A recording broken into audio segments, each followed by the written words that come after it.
Ben? Mm. You know how no one cares what we think? Yep.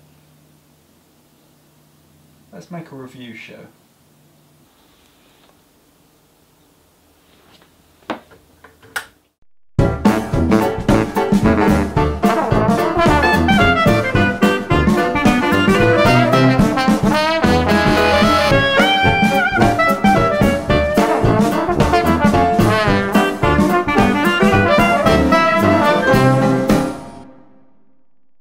Hello, Hi, and welcome to our new review show. the Gentleman's Review Show. Today we'll be reviewing X-Men Days of Future Past.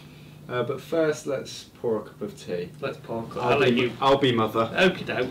Whilst Ben's making a cup of tea, let's talk about Days of Future Past. It's a... Milk. Yes, please.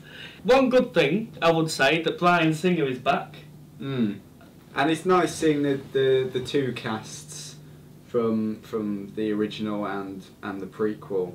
It's nice seeing them come together. That's quite cool. I was looking forward to seeing the explanation to Xavier's survival, and it didn't feature that. And I don't mind telling you, but I got all goosebumpy when Xavier's voice came over. True story. He held my hand. Now, Dr.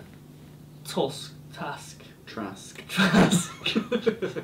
Now, Dr. Trask is the human in charge of building the Sentinels, Played by Peter Dinklage. which is played really well. The only nag I've got about that is you don't really understand why. Why does he hate mutants so much? Ah, see, you want a bit of backstory. I'll have a bit of backstory, man, but I'd rather it come from no, the film. I haven't got any for you. Ah, That's what you want from the film. That's what I want, a bit of backstory. I thought he was going to enlighten us all. No. Yeah. But I'll tell you one of my most favourite scenes is Quicksilver's in this movie. And the scene with Quicksilver his bit is amazing. His bit is really good. I don't think I should spoil that. Yeah, that's sort of a light-hearted. Excited. But it's important to the plot as well. Yeah, and it was shot, I think it was shot at something like 3600 frames per second, that scene. By Bryan Singer himself. One of the things I kind of don't like about this film is that they've obviously made it to get so they can bring back characters they liked and get rid of things they didn't like. They've done a Star Trek on it, in that they're free to keep bits and change bits, which I can see why they've done that. It's kind of seems like a fuck you to even the good films, which is insulting, I think. I agree with you. Obviously, with all Marvel films, you've got an end credit. Yeah, the end credits scene, which I've got a bit of a minor gripe about these end credits is that they're all pretty much underwhelming, which that's probably not a popular opinion. You've upset so many Marvel fans. Yeah, but you sit through the credits and you're like, oh, it's exciting, and 9 out of 10 times it's just a character turning and revealing to the camera, or the camera pans round, and you just think, oh. Which X-Men Days of Future Past was no exception. It wasn't. The end credit scene is the reveal of someone who Ben now tells me is called Apocalypse. Apocalypse. He looks nothing like Apocalypse in the comic books. I'm not a die-hard fan.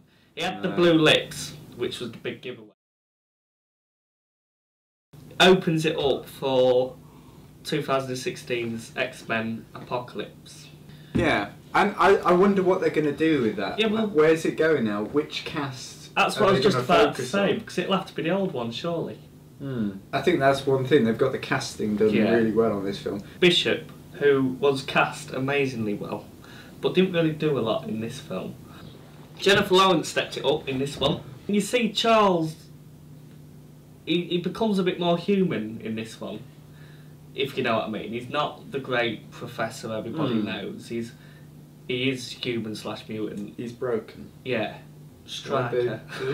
Striker has changed shape about 16 times. I'm starting to think he's Magneto.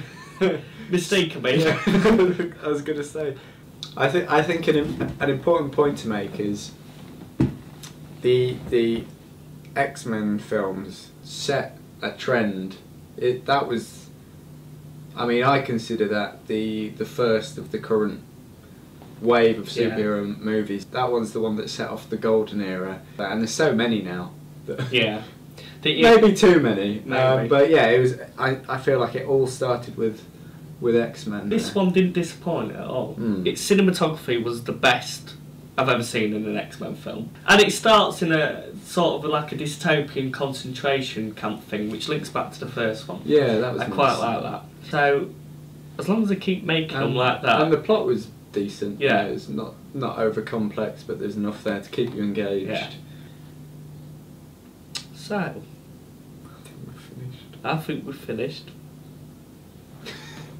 Do we do a final verdict? Yeah, let's rate it out of 10. I think that's too official to rate it out of 10. I think we should do a noise. Yeah. Do a noise that sums up the film. What's good? You have to set the boundaries of noise. No, not like a. There's no scale. You just emit a noise, and that's what you think about the film. I'll go first if you want. You go first. Okay, so for me, X-Men: Days of Future Past was. What about you, Ben? Well, mine was a. You did a thumbs up though. That's very official. I'm sorry. Mine was more of a. That was subconscious. Oh, trying to top me. Yeah, that was that good. That was good. Thanks for watching. I've been Ben. And I've been Ben. Goodbye. Yeah. Yeah, that's a nice little end.